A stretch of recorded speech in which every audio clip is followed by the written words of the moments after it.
Bonsoir, mesdames et messieurs. Bienvenue à cette nouvelle émission de Histoire à dormir debout. Alors, ce soir, encore une fois, c'est André Pelchat qui vous souhaite la bienvenue, toujours en compagnie de Charles Degnaud. Bonsoir, Charles. Hey, bonsour, André. Ce soir, on a pour une fois deux sujets qu'on peut rapprocher parce qu'on a des personnages vraiment exceptionnels.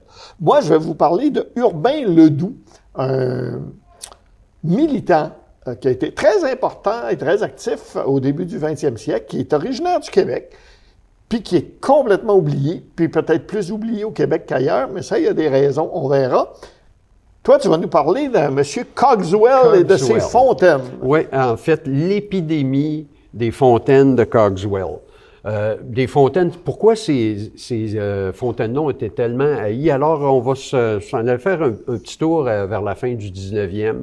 On a affaire à Henry David Cogswell, un dentiste qui, d'ailleurs, a inventé une méthode pour endormir ses patients là, avec de l'éther, et puis il a fait fortune avec ça. Il est allé dans l'immobilier, dont il est devenu un mania. Et puis, ce qui le motivait le plus dans la vie, c'était le mouvement de la tempérance à l'époque. Qui consistait à ne pas boire d'alcool. Pas boire d'alcool, voilà. Et puis, il y avait, comme beaucoup de gens, il avait été témoin des ravages et des horreurs causées par l'alcoolisme. Et puis, en bon citoyen, mais en fait, on pourrait dire en philanthrope, il a décidé de faire œuvre dans le domaine. Il savait pas trop comment, mais il a publié des pamphlets, et voilà. Par contre, il y avait une de ses amies qui possédait un terrain à New York sur lequel elle a érigé une fontaine. Autour de cette fontaine-là, elle a mis, par exemple, de la nourriture de rue, même un podium pour les discours politiques. Ça a attiré beaucoup de monde et puis ça fonctionnait très bien. Alors, notre dentiste, il était propriétaire d'un petit triangle de terrain dû à un réaménagement. Il était vraiment décidé à l'exploiter, ce terrain-là. Et il a fait sa première fontaine à cet endroit. Ça a été une réussite, puis c'est ça qui lui a donné ce concept qui est lié vraiment à l'immobilier comme tel. Parce qu'il faut comprendre que la tempérance, ce n'est pas la prohibition. Non, la tempérance, on n'interdit pas l'alcool. On essaie de convaincre les gens de ne pas en prendre. C'est d'ailleurs l'idée de M. Cogswell qui trouvait que l'alternative parfaite les jours de chaleur et de canicule à la bière froide ou encore à l'alcool, c'est évidemment l'eau. Quoi de mieux que d'offrir de l'eau fraîche et gratuite à tous et chacun pour éviter qu'ils se tournent vers le cabaret pour aller boire de l'alcool. C'est disons, un manque de connaissance un peu du comportement et de la nature humaine, mais c'est très bien intentionné. Par contre, quand tout ce qu'on a dans la tête, c'est un marteau, bien, tout ce qu'il y a autour, c'est des clous. Puis là, on a un exemple parfait. Alors, il va contacter, il va placer 38 fontaines sur une période d'une dizaine d'années environ. Et puis, c'est facile parce qu'il propose à des villes, entre autres Washington, D.C., New York, San Francisco, Pawtuxet au Rhode Island, Rockville au Connecticut, Buffalo, Rochester, Boston, Fall River au Massachusetts et patati, 38 villes, de leur donner une fontaine qui va tout simplement être dédiée à la tempérance et la ville s'engage à payer le transport, l'installation, l'alimentation en eau et l'entretien de la fontaine. Ça semble l'idée que les gens vont aller boire là. Oui, exactement. Et puis, ça va aider la société. C'est un concept qui est assez intéressant. Sauf, là, évidemment, quand les villes n'ont pas vu la fontaine, en tout cas très peu de personnes impliquées avaient vu de quoi il s'agissait exactement. Lorsque c'est arrivé par train, ils ont vu qu'il y avait affaire à un monument. Mais là, quand on parle d'un monument, les premiers qui l'ont vu ont comparé ça à des mausolées, entre autres, des pierres tombales. C'était dans le style de l'époque. Et il y avait aussi un aspect qui était très organique à ces fontaines-là. Si on regarde, par exemple, le Daily Spy de Worcester en 1885, le nouvel abreuvoir a tellement été ridiculisé et abusé, mais c'est vrai qu'il n'est pas beau à voir au point de départ. Ça, c'était la teneur de l'article. À San Francisco, le San Francisco Call, même année, la fontaine elle-même constitue un cauchemar artistique qui mérite d'être oblitéré le plus rapidement possible. C'était dans tous les journaux à l'époque, quand La Fontaine arrivait, on s'attendait à avoir une inauguration. Mais ce qu'on retrouvait, c'était, par exemple, en 1900, ici, 10 juillet, à Boston, une monstruosité. Le Herald, lui, demande qu'on apporte de la dynamite. Carrément. Elle avait l'air de quoi, cette fontaine, finalement? Alors, il y a une bonne description où un journaliste dit qu'on devait carrément frencher le monument pour essayer de sucer un mince filet d'eau tiède sortant d'un minuscule orifice dans la langue d'un dauphin.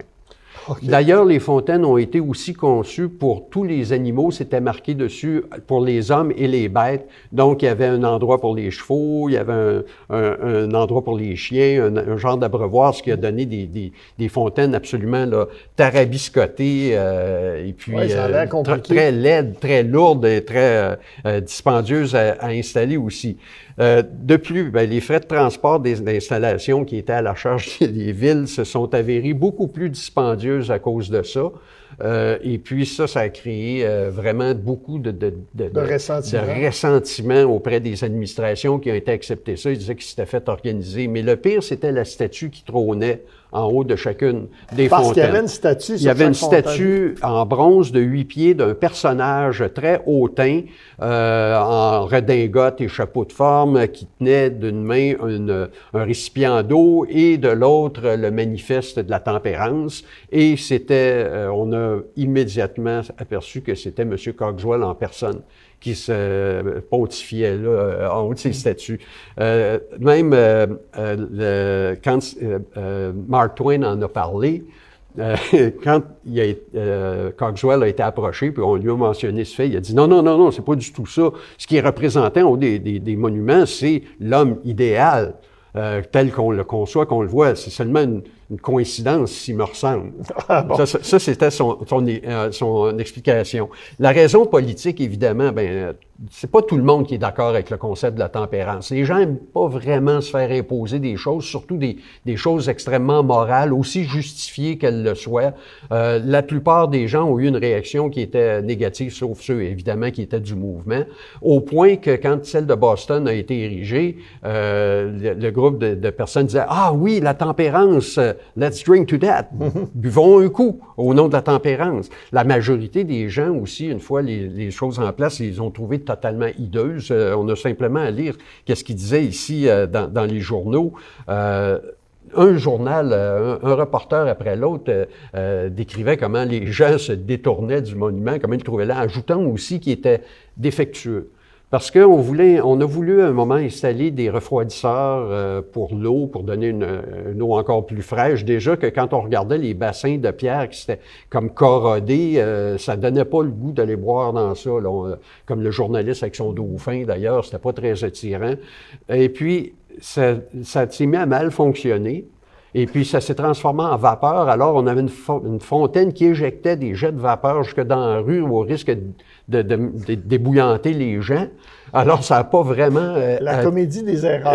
Ah oui, rajoutant à ça qu'il y a eu contamination, évidemment. Alors là, les gens sont tombés malades pour aller consommer de l'eau à cet endroit. Donc, ça a plus ou moins atteint la cible et puis ça a créé une énorme controverse auprès de Cogswell. Même, comme je mentionnais, Mark Twain s'en était mêlé. Il décrivait la statue à New York, elle était rendue comme un monument funéraire complètement rongé par les intempéries, entre autres. Et puis, il y en a une, par exemple, à Rockville, elle a fini au fond du lac. Le monde ne l'aimait tellement pas qu'ils l'ont déboulonnée, ils l'ont envoyée au fond d'un lac. Et puis, quand la Deuxième Guerre mondiale est arrivée énormément plus tard, ils l'ont été la récupérer pour la fondre pour les besoins militaires. Et découvrant cette histoire-là, ils ont installé une réplique de la fontaine en place. Allez savoir pourquoi. Et puis là, les gens se sont mis à... Ça, c'est les contorsions de la cancel culture. Ce qu'on voit, exactement, on pourrait dire ça. Moi, je trouve que c'est quand même assez justifié, là, artistiquement parlant, les gens n'en voulaient puis, pas. Là. Le but, et puis l'autopromotion du gars qui se fait représenter lui-même en statue, là. Ben, on l'a vu récemment aussi, comment la cancel culture déboulonne des statues, les décapite. Ça s'est produit aussi, là, parce que là, ils ont énormément de ces statues, ben, la grosse majorité ont été soit enlevées ou ont été vandalisés et déboulonnés. Même à San Francisco, ils ont fini dans des boîtes de cercueils. Il y en a même une qui aurait été intégrée dans le béton d'un trottoir en construction. Et quand ils ont défait le trottoir, ils l'ont jamais retrouvé. Alors, c'est un peu comme nos histoires à dormir debout. C'est peut-être une légende urbaine. Exactement. Mais par contre, celle de San Francisco, la corde ayant servi à la déboulonner, à l'enlever de là, a été retrouvée, était recouverte d'algues gluantes. Donc, on a soupçonné les pêcheurs de la baie de San Francisco d'avoir... peut-être que les pêcheurs aimaient pas vraiment la boisson. Là. Alors, toutes les raisons étaient bonnes. Il y en existe encore des un peu... les restes de ces statues-là, là, quelques-unes. Des preuves matérielles. Ouais. Alors, comme je disais au début, c'était une bonne idée, mais on n'aime pas, les gens n'aiment pas se faire imposer quoi que ce soit. Surtout, on a vu avec la prohibition, une vingtaine d'années plus tard, comment ça a tourné, puis même on vit ça présentement à notre époque du 21e siècle, des tentatives qui viennent d'un peu partout, soit de cancellation ou de s'en prendre aux libertés qu'on a tellement chéries. Moi, me fait penser à un de nos... les multimillionnaires de l'époque sont l'équivalent des milliardaires d'aujourd'hui. Et il me fait penser à certains personnages comme Elon Musk, qui ont des égos surdimensionnés et qui, évidemment, leur jugement à eux doit passer en avant du jugement de tout le monde. Qu'il n'y a vraiment rien de plus dangereux qu'un paladin milliardaire. Voilà. C'est ça. Là, moi, je vais parler d'un personnage beaucoup moins dangereux puis beaucoup plus sympathique. En fait, qui même avait tellement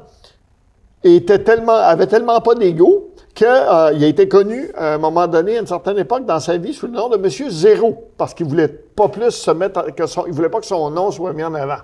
C'est-à-dire que c'est vraiment l'opposé. Et on va parler de Urbain Ledoux. Alors, Urbain Ledoux, né en 1874, mort en 1941. Urbain Ledoux est né à Sainte-Hélène-de-Bagotte, au Québec, et sa famille a rapidement déménagé à Bedford, dans le Maine, comme presque 1 million de Québécois à l'époque. Il a eu une scolarité assez limitée parce que très vite, il a commencé à travailler. C'est pour ça les Canadiens français partaient vers la Nouvelle-Angleterre et souvent, ça consistait aussi à faire travailler les enfants le plus vite possible. Mais il va être quand même, il a commencé à travailler à 9 ans. À 15 ans, il a cherché à entrer au séminaire catholique à Marieville, au Québec. Donc, et 2 ans plus tard, il a été témoin et là, quelle surprise, il a été témoin d'un cas d'abus d'un enfant de cœur par un prêtre. Et lui-même est enfant de cœur. Alors, il va quitter le séminaire et va se mettre il avait quand même une certaine instruction au séminaire. Il va se mettre à travailler dans un cabinet d'avocats dans le Maine. Et là, il va commencer à organiser des clubs politiques. Il va devenir chef de quartier pour le Parti républicain, puis il va lancer les premières publications en langue française et des articles de journaux dans le Maine. Donc, déjà, très vite, on a quelqu'un qui fait bouger les choses. En 1895, il va rechercher un poste de consul, parce que le gouvernement américain cherche un consul. Ledoux a 21 ans et il va être affecté à Trois-Rivières comme consul des États-Unis. Puis là, il va s'engager à promouvoir les intérêts commerciaux, la langue et la culture française dans un environnement anglophone, tout en cherchant l'équilibre de respecter quand même son mandat de consul des États-Unis. Il va être promu en 1903 et va être envoyé comme consul à Prague, où il va représenter surtout les intérêts commerciaux. Puis, en 1907, on a voulu lui donner encore une promotion et l'envoyer au Brésil.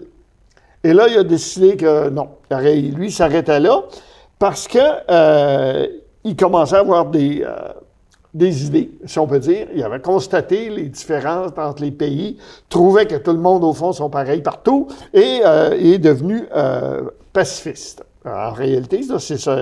Il est retourné aux États-Unis en 1910 et il a été impliqué dans des initiatives de paix dans la région de Boston dans la même année. Puis en 1912, il va travailler avec un activiste pacifiste de l'époque qui s'appelle Paul Hotelet, qui est un Belge, qui était qui est un bibliographe, documentaliste, juriste, entrepreneur, auteur belge, et c'est lui qui va créer la classification décimale universelle. Puis il est à l'origine de l'Office international de bibliographie. Donc, quand même, et c'était un socialiste, un pacifiste, il était philanthrope et anticolonialiste, ce qu'il ne faisait pas bien voir en Belgique à l'époque. Alors, en 1915, là, la guerre de 14 arrive. Le mouvement pacifiste commence à prendre de la vigueur aux États-Unis. On ne veut pas que les États-Unis entrent en guerre. Et Ledoux commence à collaborer avec les Bahaïs, c'est-à-dire des gens qui font partie d'une religion, une foi fondée au 19e siècle en Iran, qui enseigne la valeur essentielle de toutes les religions, l'unité de tous les êtres humains. C'est une religion pacifiste qui prône aussi la légalité des hommes et des femmes, etc. Aujourd'hui, on pense qu'il y a 5 à 8 millions de Bahaïs dans le monde. Donc, il était peut-être le 3e Bahaï de langue française dans le monde à ce moment-là. Il va attribuer aux préceptes de la loi Bahaï plusieurs de ses actions par la suite. Là, la foi Bahaï a été fondée par un individu nommé le Bab, qui a été exécuté en Iran en 1850, qui se présentait comme un prophète. Et bien sûr, en Iran ultra-musulman, à l'époque, ça n'a pas passé. Et il y a eu un successeur qui s'appelait Baha'u'llah, qui prétendait aussi être prophète, mais qui a été exilé et emprisonné. Et Abdul Bahaï, qui lui a effectué des voyages d'enseignement en Europe et aux États-Unis. Il avait été libéré en 1908. Il y avait eu une révolution en Iran à cette époque-là. Et lui était le chef de la religion Bahaï à l'époque où Ledoux a pris contact avec cette foi-là. Et il y avait une école Bahaï qui s'appelait Green Acres aux États-Unis. Et c'était qui avait été fondée, cette école, par une certaine Sarah Farmer en 1894. Ledoux collabore avec Sarah Farmer. Il y a des gens, elle a une santé fragile et il y a des gens qui vont réussir à la faire enfermer dans un asile d'aliénés. Comme ça pouvait arriver, moi je gagerais pas qu'elle était vraiment une malade mentale, parce qu'il y avait, ça pouvait arriver aux femmes qui sortaient de leur rôle traditionnel à l'époque. Toujours est-il que Ledoux va prendre la tête des efforts pour la libérer.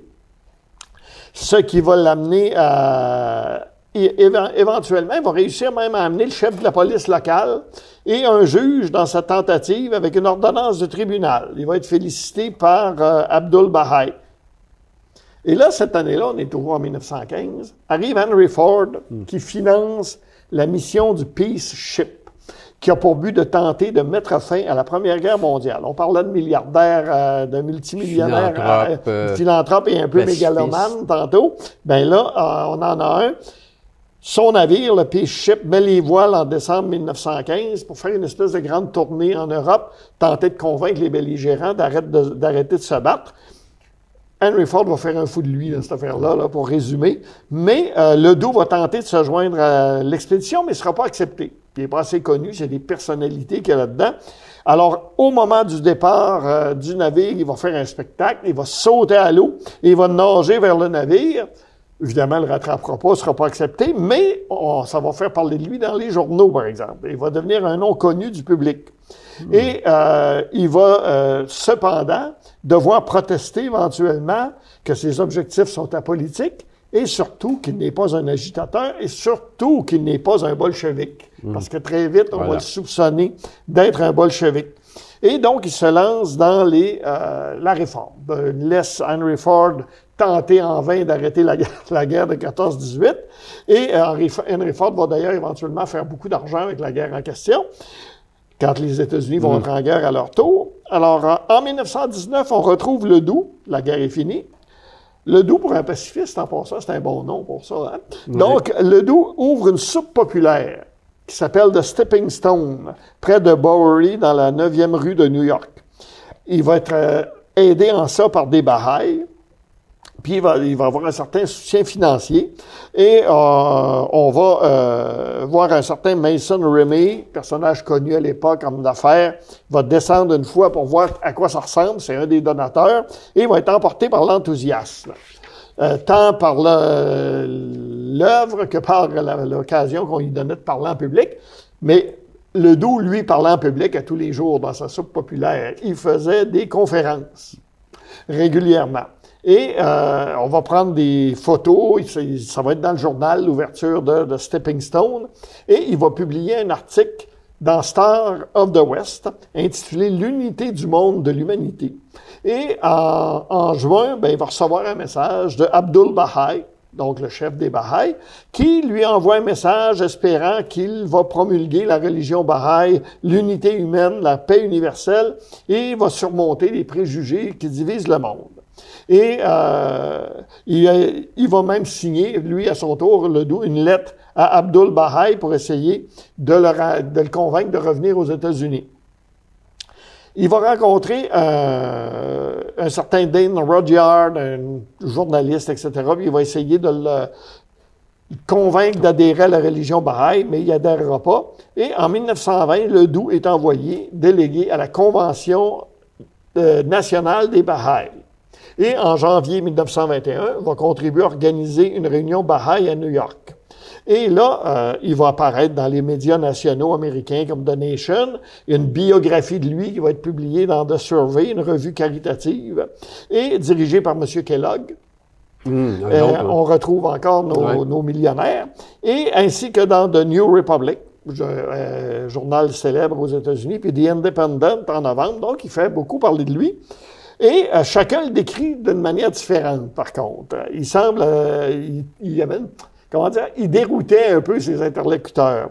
Et on fait promotion, dans certaines couvertures, on fait référence à sa promotion de la foi Baha'i. Et parfois, on confond parfois avec le bouddhisme. Et c'est finalement Ledoux va intensifier ses efforts, puis arrive la crise de 1929. Et là, Ledoux se consacre aux chômeurs et aux anciens combattants. Il va créer des hôtels qui vont être des résidences pour itinérants, finalement, pour qu'ils puissent séjourner. Il va essayer de faire inviter son groupe de chômeurs au bal inaugural du président Harding. Et il va finir par se mettre la loi à dos en présentant leur cas aux gens de la bonne société de New York. Et là, il va intensifier ses efforts en organisant une vente aux enchères d'esclaves, entre guillemets, les esclaves en question étant des vétérans de guerre sans emploi. Et il va faire ça sur les marches de la New York Public Library, la bibliothèque publique de New York. Et là, les autorités vont commencer à refuser ces demandes pour faire des manifestations et des événements. En 1921, il va déménager son action à Boston. Il va avoir quelques succès, notamment il va trouver des emplois pour 150 personnes. Mais là, il va avoir une dispute avec certaines autorités. Et là, il va plutôt faire affaire avec des églises pour avoir des contributions en faveur des démunis. Il va obtenir une audience avec le président Harding. Ça ne donnera absolument rien. Il va donner des conférences à Washington au Centre Baha'i. Là, il va être un peu critiqué chez les Baha'i parce que semble que des fois, certains de ses arguments, c'est un peu décalé par rapport au dogme et à la théologie, si on veut, de la foi Baha'i. Et lui, il ne veut pas apprendre les enseignements formels de la religion, les textes et tout ça. Alors, on va lui annuler le reste de ses conférences. Les Baha'i vont lui annuler le reste de ses conférences. Mais, entre-temps, il est loué comme un mystique. Et en l'absence, une grande partie de ce qu'il va mettre en place va être démantelé éventuellement quand il va perdre ses contacts à Boston, etc. Il va essayer de déplacer ses affamés vers un autre hôtel, va avoir un affrontement avec le réceptionniste, va citer des passages de l'Évangile selon Matthieu, mais le réceptionniste ne sera pas assez ému pour le laisser entrer. Et Ledoux va élargir son plaidoyer pour tous les chômeurs et va travailler de plus en plus. Dans un coup médiatique, il va tenir une lanterne cherchant un homme honnête, inspiré de Diogène, exactement, et dénonçait les injustices de la société. va attirer l'attention sur Eugene Debs, qui est un militant socialiste. L'attention de Eugene Debs, plutôt, qui est un militant socialiste. Et à cette époque-là, il va minimiser un peu, il va parler moins de la foi bahaï, parce qu'il sent que une certaine xénophobie dans le public. Puis évidemment, c'est pas de nature à le faire aimer par les grandes églises, ni catholiques et protestantes. Et on va avoir des films qui ont été tournés, où on le montre en train de promouvoir le travail, de chercher des images, des ressources pour les chômeurs, etc. Il va décéder en avril 1941 avec sa fille. Il va être avec sa fille Yvette, qui a déménagé à Boston avec lui pour l'aider dans son travail. Et on va publier des nécrologies de lui, donc dans l'Associated Press et dans la United Press International, donc, et dans des journaux indépendants. Donc, il était très connu quand même. Et en 1973, il y a un universitaire qui va consacrer une thèse de doctorat à Urbain Ledoux. Alors, c'est un personnage... Il sonne clair, hein? Oui. Quand on regarde ça, comparé à d'autres personnages à qui on a déjà eu affaire dans l'histoire, pour ainsi dire, là, il sonne clair, lui. Oui, il était straightforward, comme on dit en anglais, excusez le mot. Il n'a pas dévié de ses principes et très franchement, on n'a pas grand-chose à y reprocher. C'est ce que j'allais dire. Si on prend le personnage précédent, Cogswell, c'est pas nécessairement le cas. Il voulait faire vraiment du profit puis en utilisant ses terrains, entre autres, c'est l'immobilier qui était à l'arrière de tout ça. C'est ça, alors que lui est vraiment dédié à la cause. Mais par contre, comme je disais, il est inconnu au Québec. On pourrait s'en étonner. On aime ça d'habitude, nos gens qui se font connaître à l'étranger. Mais comme j'ai dit, faut pas oublier qu'à l'époque, on est avant les années 40, dans le Québec ultra-catholique de l'époque, quelqu'un qui s'est peut-être converti, ou en tout cas qui a prôné une religion orientale venue d'Iran, qu'un pays qu'on connaissait même pas d'ailleurs, c'est n'importe quoi, un apostat, littéralement, comme on disait à l'époque. C'est sûr qu'on n'allait pas faire sa promotion au Québec. Et en plus, ses principes pacifistes, universalistes, ça allait contre le grain nationaliste également du Québec. Alors, ultra-conservateur du Québec aussi à l'époque. Alors, on s'est dépêché de l'oublier.